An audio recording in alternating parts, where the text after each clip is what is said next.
నా పేరు మహేష్. మా విలేజ్ అగ్రంపాడ్, మండల్ ఆత్మకూరు, డిస్టిక్ వరంగల్. నేను 5-6 ఇయర్స్ బట్టి టమాటా ఫార్మింగ్ చేస్తాను. అయితే నేను ఎకరంలో ఒక 3 ప్యాకెట్లు వేరే వాళ్ళకిన ఒక 3 ప్యాకెట్లు మన కైలాస్ సీడోలో ప్రగతి ప్రిపేర్ చేస్తే నాకు వర్షానికి డ్యామేజ్ కాలే, గుత్తులు క్రాప్ వస్తుంది. అండ్ తెగుళ్ళకు కూడా తట్టుకునే శక్తి ఉన్నది దీని దగ్గర. నాకు వచ్చేసి క్రాప్ వచ్చేసి ఒక 5-10 ఫ్లవరింగ్ వస్తే మనకు 5 మీద మ్యాక్సిమం 7 కాయలు దాకా ఉంటాయి. 1 2 3 4 5 6 7 అట్లా బ్రాంచెస్ కూడా బాగా వస్తాయి. చుట్టుపక్కల బిగ్ సైజు కలరింగ్ బాగుంటుంది. మార్కెట్లో కూడా ఒక 2-3 ట్రేలు కోసుకపోతే కొంచెం స్పీడ్గా వెళ్ళిపోయినాయి. సరుకు అయితే ఓకే, బిగ్ సైజ్ ఉన్నది. ట్రేలో కూడా షైనింగ్ ఉన్నది. కాయ సైజ్ కూడా చూపించండి.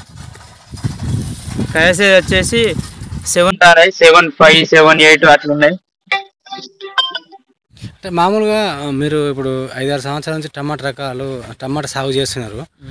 దీంట్లో అదర్ కంపెనీ మీ రకం టమాటా కూడా పెట్టిళ్ళు, అదొక 3 ప్యాకెట్లు. ఇది వ్యత్యాసం ఏంది అంటే దానికి వ్యత్యాసం ఏంటంటే తెగుళ్ళ పరంగా కానీ క్రాప్ పరంగా దిగుబడి పరంగా ఎట్లా అనిపించింది? ఇప్పటివరకు రెండు కోతలు చిన్న గోషీలు అంటున్నారు స్టార్టింగ్ స్టేజ్లో.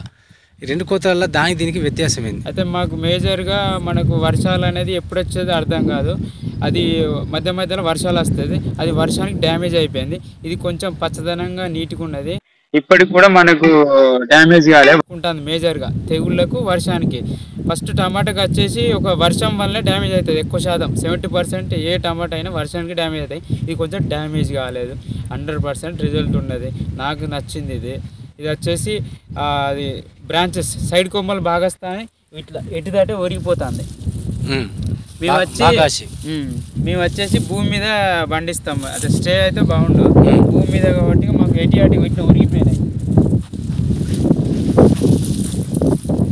ఒరిగిపోయినాయి.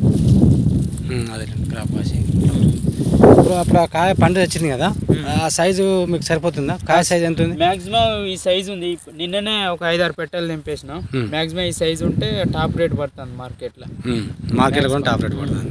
ఒక 50-60 రూపాయలు ఎక్కువ పడుతుంది. మీరు ఇచ్చేసారా మిగతా రైస్ వాళ్ళకి? ఇది వర్షానికి తట్టుకునే టాలెంట్ ఉంది, దీని దగ్గర శక్తి ఉంది. తెగుళ్ళు రానివ్వట్లేదు. ఇది 100% రైతులకు ఇది వేసుకోవాల్సిన విత్తనం.